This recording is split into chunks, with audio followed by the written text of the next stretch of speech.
যুক্তরাষ্ট্রে বন্দুক সহিংসতা যেন থামছে না। দেশটির মিশিগান অঙ্গরাজ্যের গ্র্যান্ড ব্লাঙ্ক শহরের একটি গির্জায় বন্দুক হামলা ও অগ্নিসংযোগের ঘটনায় 4 জন নিহত হয়েছেন, আহত অন্তত 8 জন।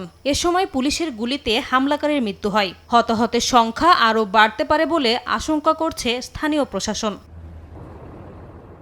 প্রত্যক্ষদর্শীরা জানান, স্থানীয় সময় শনিবার গাড়ি নিয়ে চার্চের দরজা ভেঙে ভেতরে প্রবেশ করে হামলাকারী। গুলি চালাতে চালাতে এক পর্যায়ে চার্চে আগুন ধরিয়ে দেন।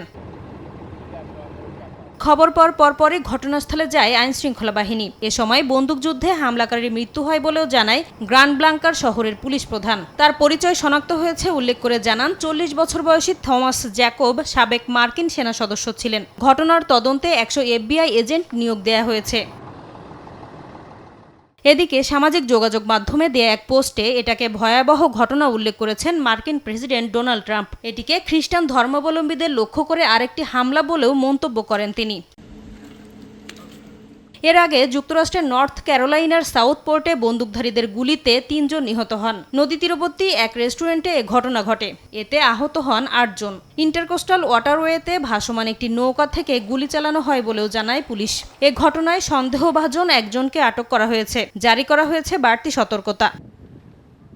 নাসরিন রুমি, সময় সংবাদ।